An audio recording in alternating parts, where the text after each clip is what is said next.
the real impact of AI is sort of yet to come. The scale and the magnitude of transformation and that the potential that it holds for that kind of transformation.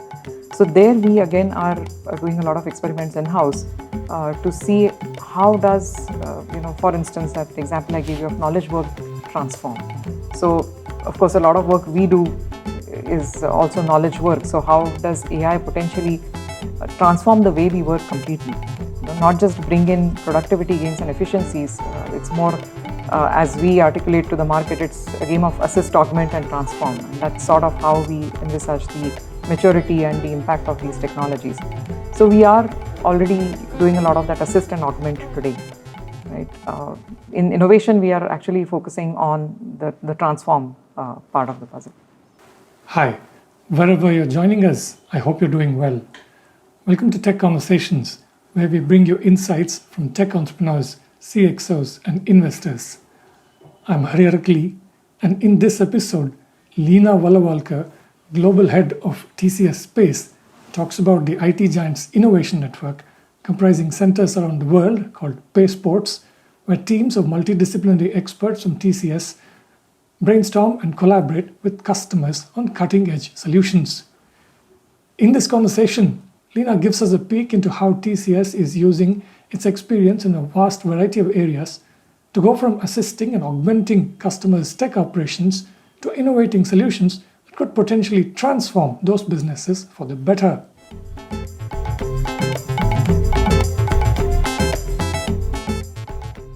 Leena, thank you for doing this. Appreciate your time. Really looking forward to this conversation.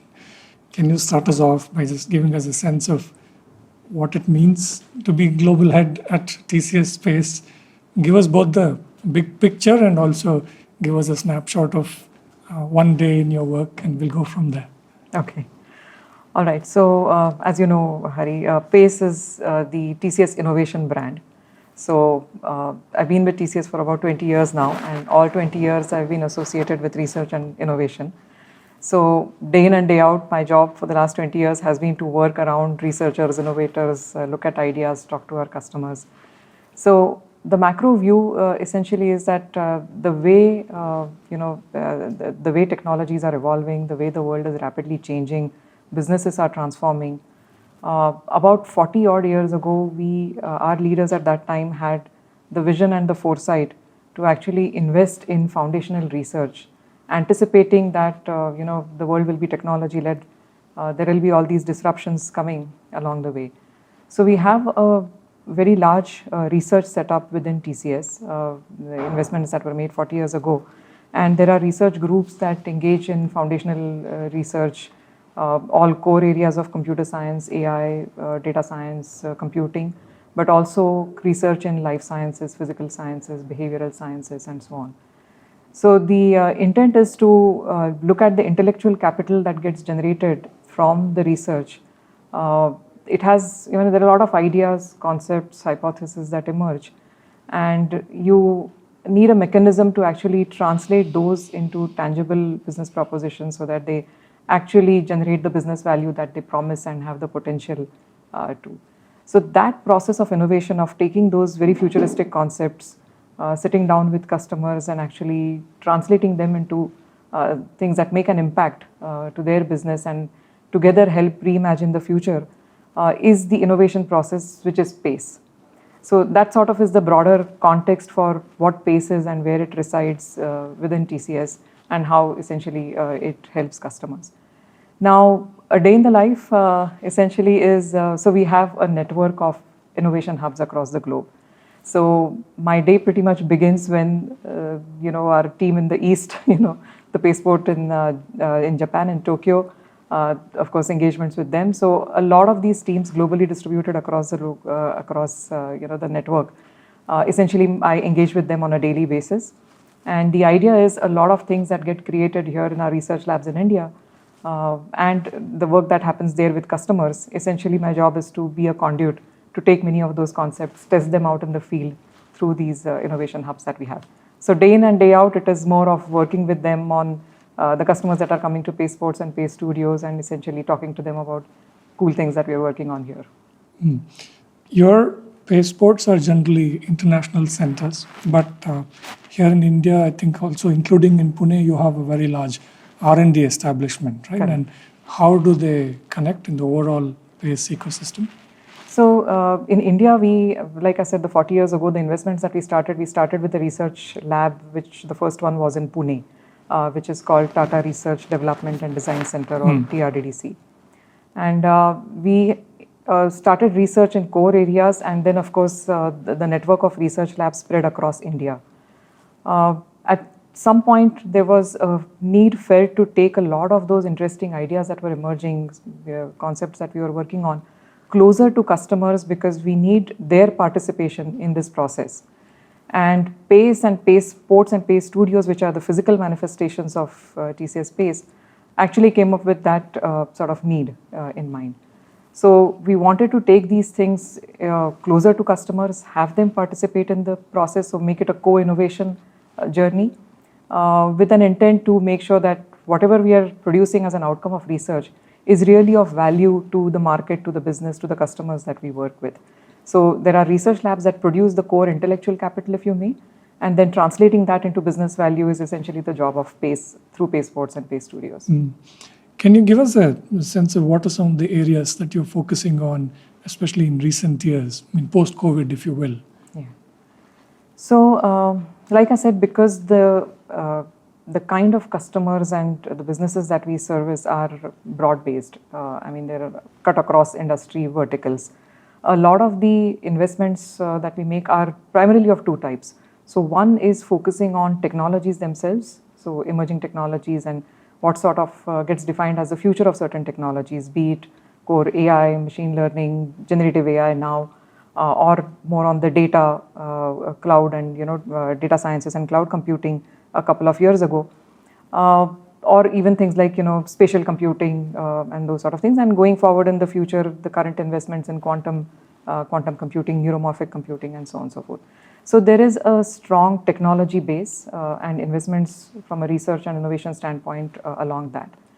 And then to put it in the context of our customers and our business, essentially there are groups that work very closely with, for instance, research and innovation in life sciences, that work with our life sciences customers and sort of contextualize a lot of these innovations, technologies, and how they can be applied in the context of life sciences businesses, and so on and so forth. So there is banking and insurance, there is retail, and all the other business verticals that we service.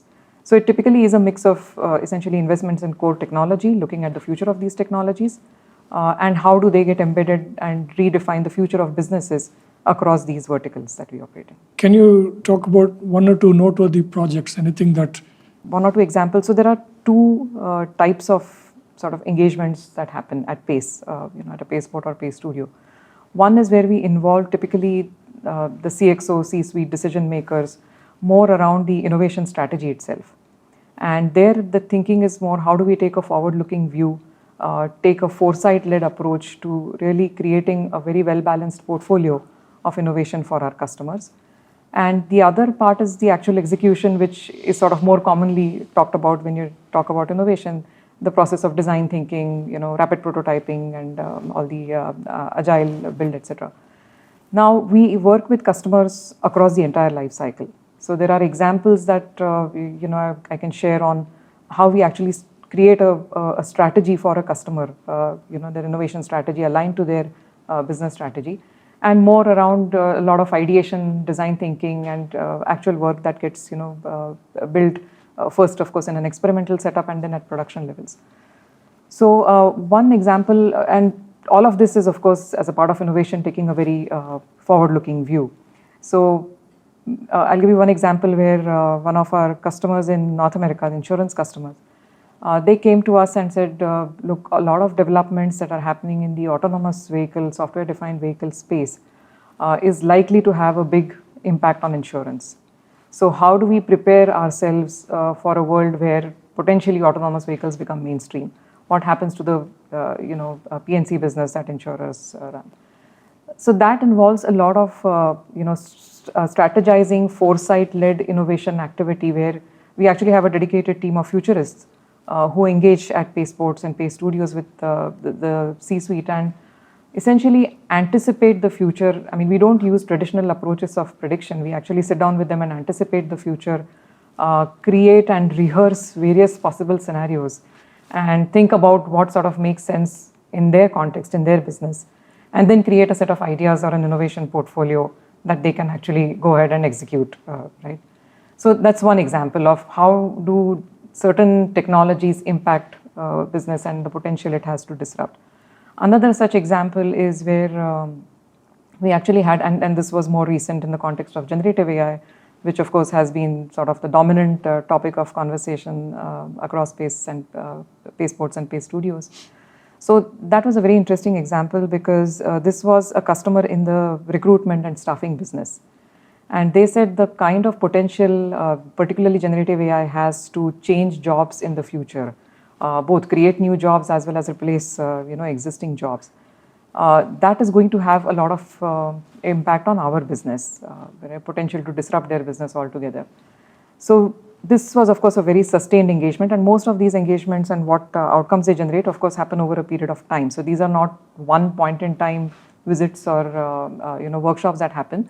These are fairly long over a period of time that we engage with different parts of the organization as well.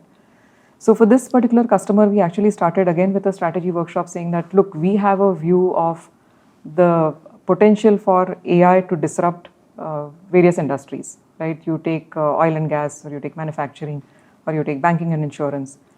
And the nature of change that a technology like AI is going to bring in is going to be slightly different across these industries. But the fundamental impact it is going to have is potentially change the way knowledge work itself happens. So a quick example, and these are sort of the discussions we had when we were with them at Pace Ports, is if you look at industries like retail or banking, that sort of they are always at the cutting edge of technologies. They operate that way. Their sort of concern when introduce technologies like Gen AI get introduced are more of the FOMO, that I want to adopt the best technology and sort of enhance my customer experience, or bring a lot of productivity in my back-end operations, etc.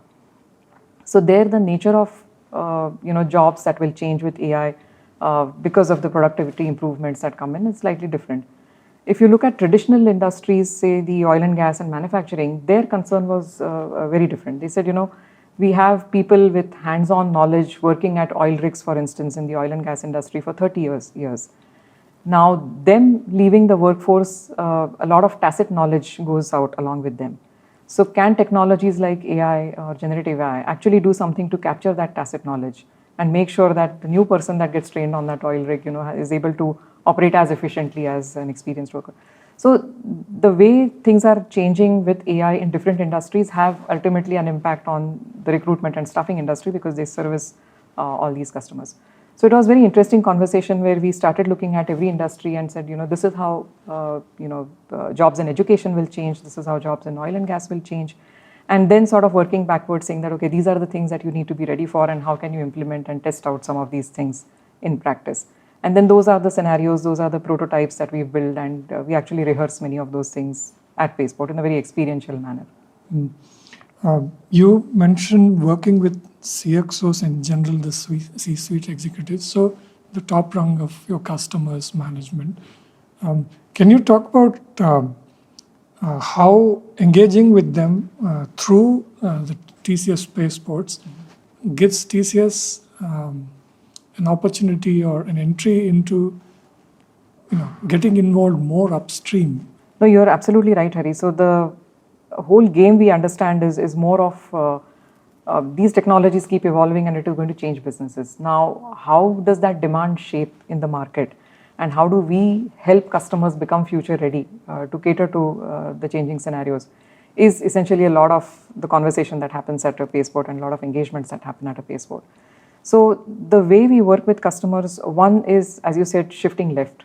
So not just getting entry into their projects when they've thought through an idea, it is well defined and it's more of the execution that needs to be taken care of. That I think most of our customers come to us, they are very confident about our capabilities in delivering something like that as a technology player. Shifting left, it's more of sitting down with them and really creating a common future vision. And that sort of conversation happens with, of course, like we discussed, with the CXO level audience and the decision makers who are tasked with the strategy for the next 5 years. And there, the way we are able to add value, one, like I said, in creating a common vision, one of the basic things is to be able to anticipate what potential future scenarios are likely to play out. So that whole foresight-led innovation capability becomes important. That is something that I feel is a unique sort of proposition that we offer to customers, and that's how we help engage at that level of conversation. Second is our ability to contextualize those, because many times those can stay as ideas in a strategy document, but our ability, given the knowledge of the domain, to actually really see whether it is feasible, viable in their business context, does it align to their business strategy, because we do get a visibility to where they are headed, what their thinking is upfront. So that becomes important, and the fact that we've been working with them for many years helps us bring that domain context quite naturally.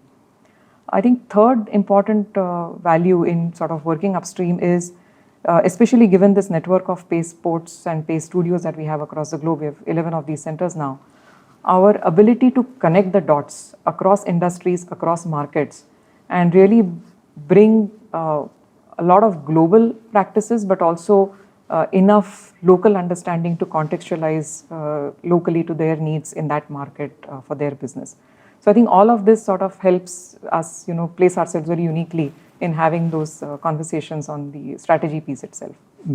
Just briefly, for a general audience, to capture a little bit of history of the Pace Ports, specifically, the 11 centers, they break down into 7 Pace Ports, is it? Plus 4 studios. Yes. And you roughly started this 5-6 years back with the first ones in the US? 2018 was the first one. Yeah. All right.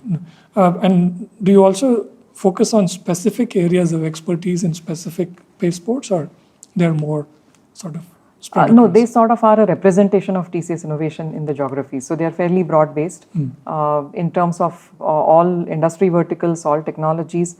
So we essentially take the best of innovation across TCS, but also our partner ecosystem, because we actively work with startups and academia, and try to put it out there and implement it along with customers in a co-innovation mode to contextualize it for them. But it is fairly broad-based. So today we have 7 Pace Ports. So we started in 2018, we launched our first Pace Port in Tokyo, in Japan. And then now we have 3 in Europe, in London, Paris, and Amsterdam, and 3 in North America, in New York, Pittsburgh, and Toronto. And then there is a network of 5 Pace Studios. So we have 1 in Sydney, in Riyadh, in Letterkenny in Ireland, and the 2 that we launched recently in Manila and in Stockholm. This year alone, you've opened 2 or 3 Correct. Pace Ports, and also I think the Pace Manila Studios, one yes. as well. Correct. Is that a reflection of, I get that overall projects based on RFPs and things like that, or general application development maintenance is still probably bread and butter work. But I'm just wondering if the acceleration, at least to me, it looks like a step up in establishing more Pace Ports. If that is a reflection of how things are changing in terms of what your customers want from you. It sort of is a natural extension, and it's not something that we just started in 2018. Because like I said, this whole 40-year history of investing in research was not done in isolation. So there was a lot of customer engagement even then. In fact, one of the things that customers who would come to India and visit us in TRDTC or elsewhere, very common feedback would be that, wow, we didn't know these capabilities exist in TCS. So there was a need felt to actually bring it closer to where they are, because it's only a small subset of them that come to India and actually get exposed to the capabilities that we have. So that was one. Also, the pace at which things are changing and technologies are changing, there is a need for us to actually work very closely with them to be able to actually accelerate the whole innovation process for them also. So all of this sort of led to Pace Ports and the Pace Studios that we have in the geography right now.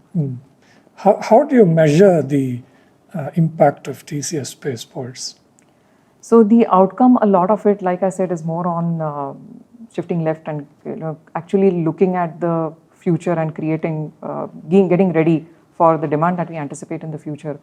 A lot of these outcomes are more on the actual co-innovation that leads to business value downstream. the actual impact that we are able to make in the geographies that we have Pace Ports and Pace Studios in, both in terms of business and brand.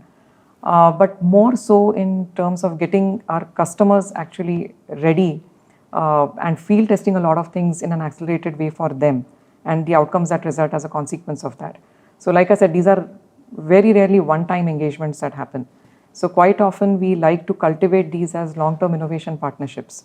And there are many examples of that. Unfortunately, I won't be able to quote the customers here.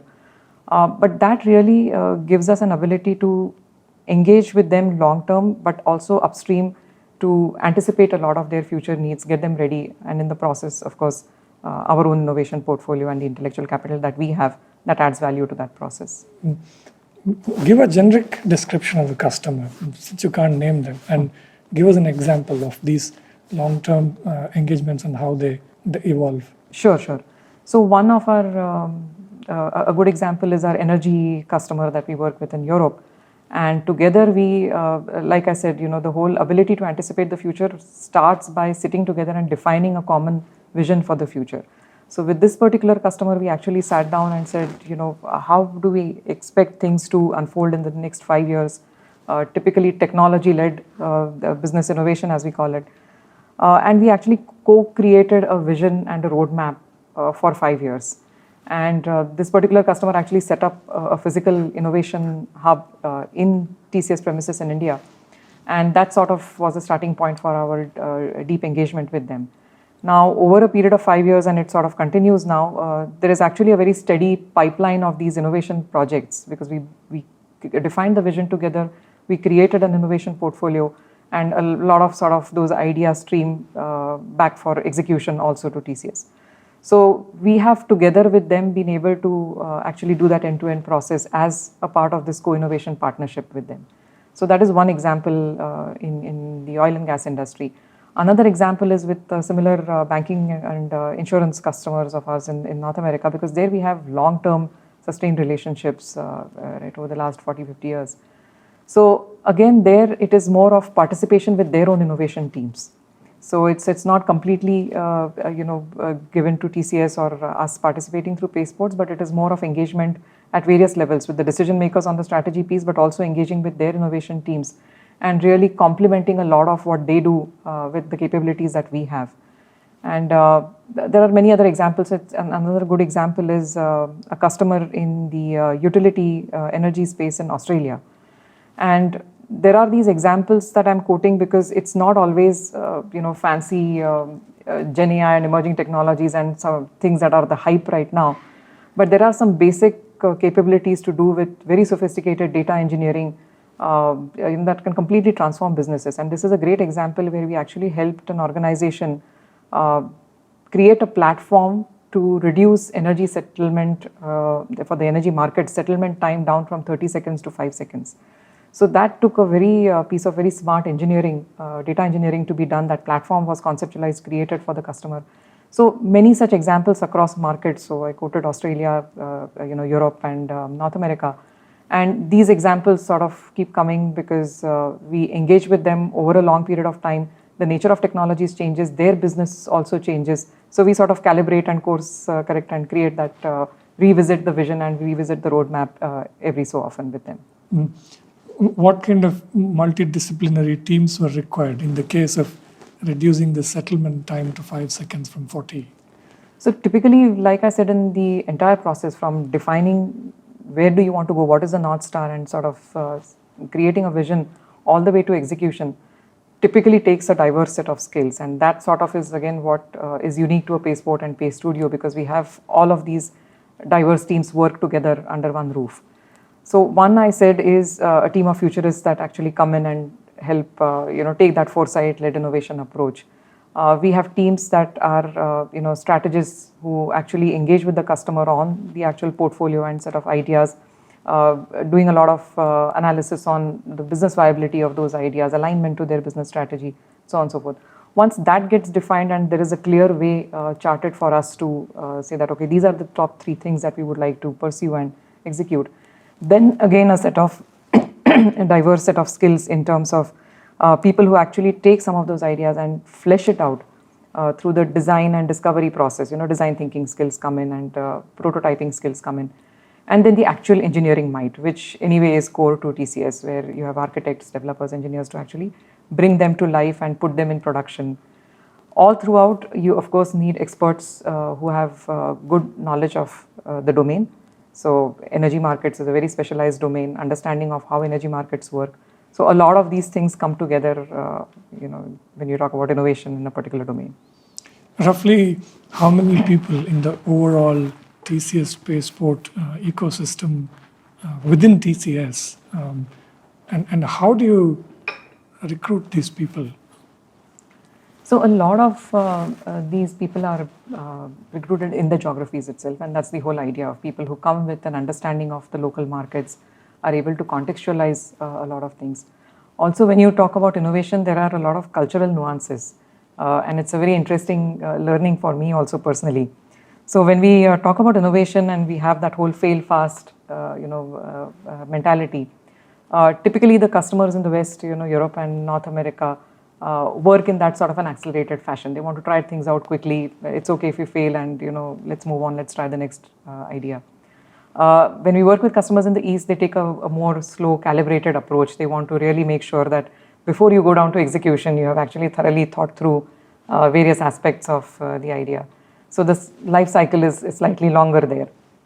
So it sort of, the cultural aspect comes in, and the talent aspect in the local market, the knowledge of the local geographies comes in. So a lot of this is done locally, where Pace Ports and Pace Studios are. And I would imagine you have experts of a whole range of areas, industrial engineering or genetics or life sciences or Absolutely. across.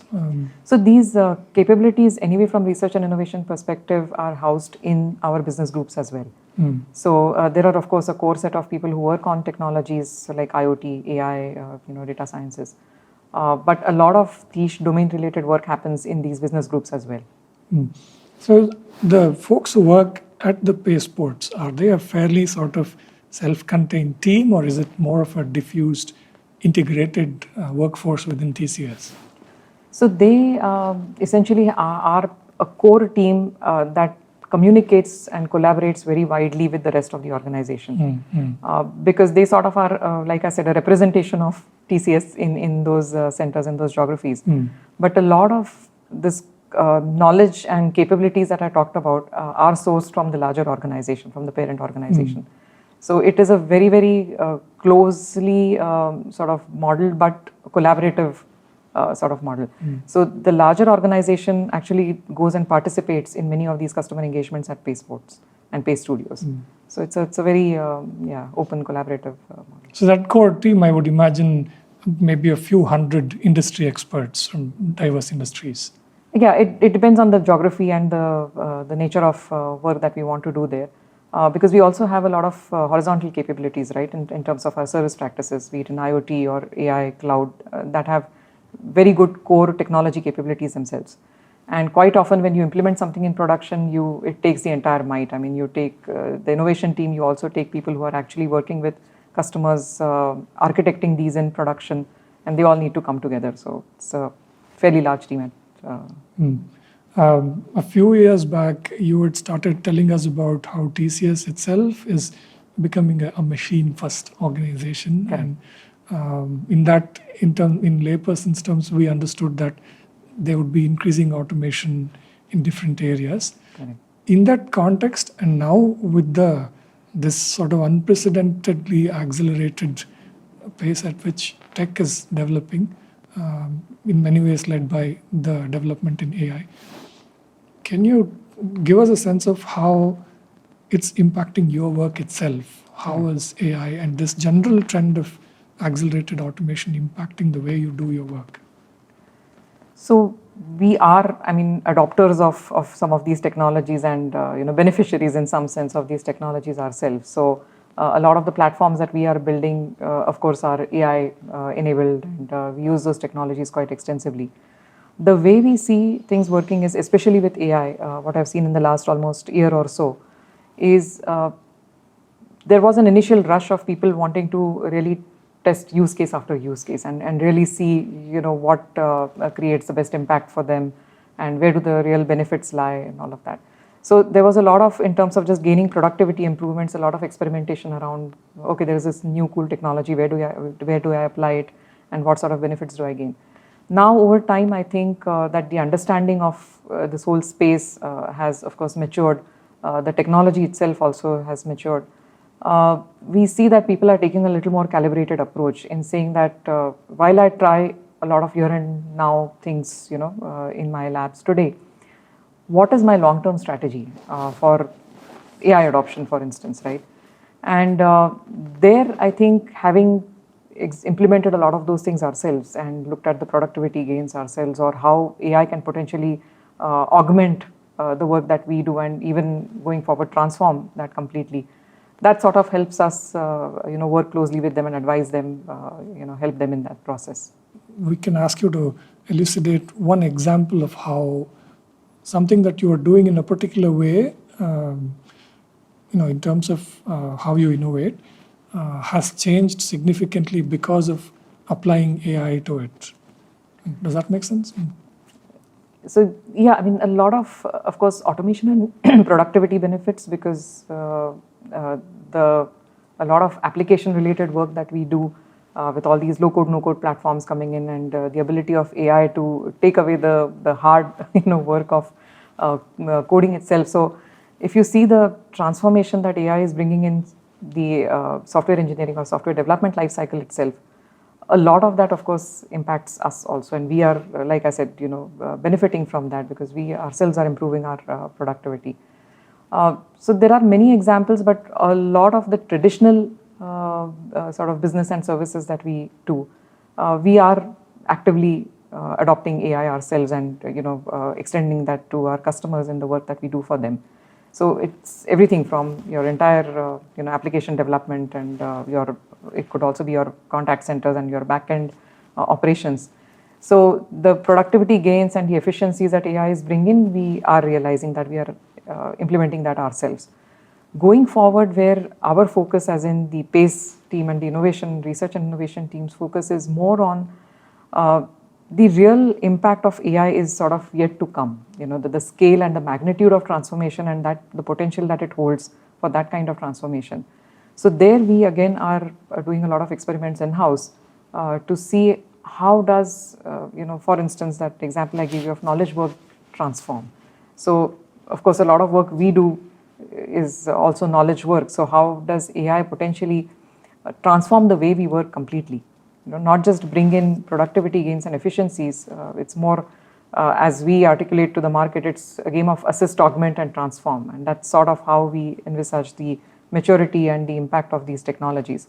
So we are already doing a lot of that assist and augment today, right? In innovation, we are actually focusing on the transform part of the puzzle. You interact probably on a daily basis with experts you call futurists within TCS. Can you give us a sense of how you see technology services changing in the coming years? Okay, today the conversation is around AI, and for a reason. Because so one of the view that our futurists take, and which actually a lot of customers find value, is to go back and sort of learn from history.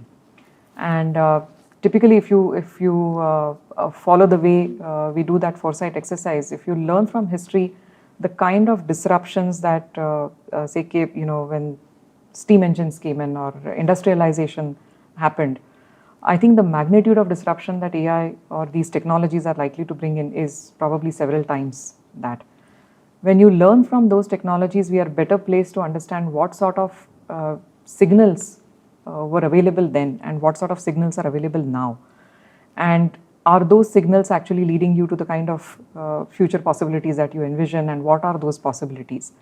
Quite often, and we realize in the foresight exercise that actually a lot of these signals of how sort of the macro environment is changing with respect to inflation, with respect to jobs, with respect to many other things, including geopolitical situations also. A lot of those actually were present then also, when these major transformations from a technology standpoint happened during the steam engine revolution or the industrial revolution. So we learn from a lot of that, and that is what is put into effect in doing these foresight and strategy engagements that our futurists engage our customers in. I'm curious about how you don't yet have a Pace Port or a Pace Studio in India. Is that because your main research and development centers are already in India, or is it also a reflection of the level of maturity of your Indian customers? So the first point is right, because we already had a large research setup here, and a lot of those capabilities are anyway accessible in India. The need was felt to actually take these capabilities closer to customers so that they can participate in that journey, and that was the whole philosophy behind Pace and Pace Ports.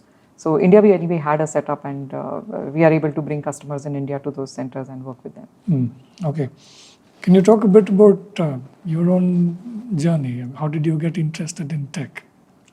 So I was fortunate to grow up in a family where my father was an engineer, so sort of inculcated an affinity towards math and science from the beginning. So I did my engineering in Pune. I live in Pune, and I did my master's in Penn State 20 years ago now, in what was AI then, which was more humble. We didn't have the glamour and the attention it has today, but it was more around data mining and pattern recognition. So I sort of, my liking for math translated into getting into tech and engineering careers, and then of course getting exposed to AI at Penn State, and then really being at the cutting edge of technology. So I could have continued with sort of the more traditional electrical and electrical engineering concepts, but my exposure to AI got me into more of the emerging tech world. Were you always clear that you would work in the industry, or after your MS especially, did you consider doing basic sciences research? At some point I did consider, after my master's, of getting myself enrolled into a PhD program at that point. So my husband and I, we were together at Penn State, and he was pursuing his PhD. So there was a little bit of that thought that maybe continuing after masters for a PhD, but things changed, and I got my first job right after my masters, and that sort of changed the course because I started liking what I was doing. At masters, I was engaged in research around speech recognition and computer vision and all that. But when I started working, I actually saw how things are different in practice, and what does it take to translate an interesting piece of software or an idea into something that is really of value to consumers and a layperson like you and me. So that really sort of changed the course, I think. I sort of PhD went on the back burner and took the course of an industry career. Where was your first job? Was that at TCS itself or another company? No. So after I graduated, I worked in the US for a while. So it was very interesting because I worked for a company that created language learning software. Okay. And it was very interesting in a way because unlike getting into a traditional tech company, this was a company that had a mix of skills very similar to what I have in Pace right now. So there were a lot of designers, storyboard creators, because they would actually create softwares for language learning, these are animated softwares. And they wanted at that time capability to introduce speech recognition in those, so that people who are learning languages can actually speak and learn that language, spoken language as well. So that sort of was a very niche job that I started with then. And then, of course, worked there for a while and came back to India. And that's when I started with TCS and our research lab, TRDTC in Pune. You are like the top boss at Pace Port, and that on a day-to-day basis, I would imagine that's a lot more about managing people and not necessarily getting into engineering yourself. Was that a sort of conscious choice along the way for you, or? So, I mean, one thing I'd like to correct it is not actually about managing people. Okay. In fact, the change that I had to bring in was coming purely from a tech environment and a tech thinking, to be able to work with these diverse set of people who, designers and visual designers, design thinking experts, many of these domain experts who are working, bring a lot of knowledge of the business. I think that exposure actually has made me very, passionate about the role that I play right now, which is for a technology to be applied in the real world context. It sort of is not just the merit of the technology, but really how you apply it. And that is where all these, diverse roles and diverse skills become important. So for me, every day it's more of, in this role, it's more of learning from them, and rather than just taking a very tech-led approach and saying that we know all about technology, but it is really more, the game is in putting it in the context of a business for a customer, making it work in that scenario, and really giving them the benefits that we promise. Today, what advice would you give a young person who's just about to embark on her career? Because in some ways, things have become very complex, right? Becoming industry ready has become that much more difficult. So how would you have them prepare? So my experience and what I've learned, and the reason I've stayed 20 years in TCS is because there are so many opportunities within the organization itself. I mean, you pretty much are exposed to multiple startups within the organization. So there is a lot of learning. It's sort of continuous learning. So two things that I always sort of share with the younger folks is, one, fundamentals don't change. So I think your core knowledge and understanding of technologies or the space that you have developed yourself in, I think those basics will not change, no matter how the world around you transforms and the pace of businesses change. But the learning is in sort of really taking a look at how things are changing and how do you apply what you know in that context and keep up with the changes that are happening.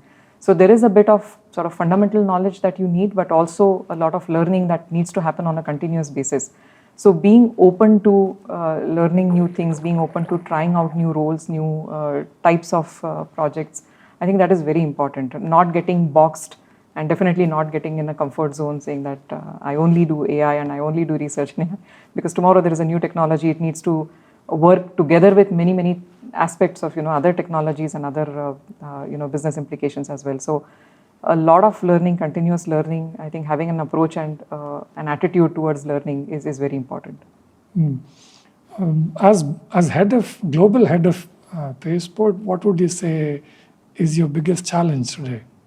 So there are two types actually.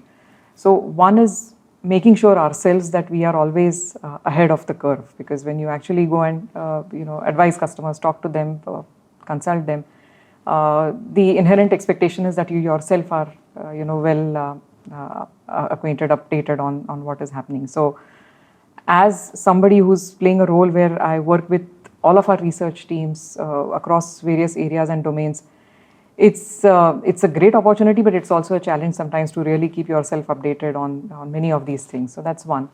Second, on the execution side, when we actually sit down with customers, taking a very conscious call on what sort of technologies and ideas do we implement from a experimentation standpoint and sort of proving something in an environment versus actually having an ability to take the risk and sort of put it in production, develop something full scale. Of course, it is a challenging thing, but it is also a very rewarding thing when you actually see something take shape and get applied in the field and really derive the benefits that it is supposed to. So those two aspects I think I constantly juggle with. So one is keeping myself updated, well-read, and talking to the experts, getting the knowledge. And second is also on the customer front, understanding the realities of the business, realities of the world, to make sure that whatever we do actually brings value at the end of it. Okay, and again, in the spirit of sharing your experience with younger colleagues, we all constantly face both personal and professional challenges, and that never ends. What are one or two principles that you swear by that have always helped you to keep forging ahead? I personally feel, especially being a woman, I think it's always about balance, and that balance changes depending on what stage of life you are in. So as a woman, I can say particularly when my daughter was young, I of course took a break and focused more on family. So in balancing careers and your family priorities, etc., it sort of changes over time. But not to let loose of your passion and sort of keep up the working towards it. I think that is very important, because these phases change and you evolve as a professional, as a person. So that's sort of the advice when I talk to younger women colleagues, especially, saying that the times pass and things change. So I think keep going with the work and your passion. Things will evolve as you go along. What do you draw inspiration from? One, I mean, is the fact that we work for, I mean, I work for an organization that has this kind of a legacy. This environment is in particular, is very, very inspiring, because you are working with things that are making an impact today, but you're also given an opportunity to really, take a step back and look at what is likely to change in the future. So, talking to customers, talking to our leaders in TCS, etc., that itself is such a huge learning, and that sort of is the inspiration for making a difference to our customers, however small or large it is. I think that sort of is what keeps us going.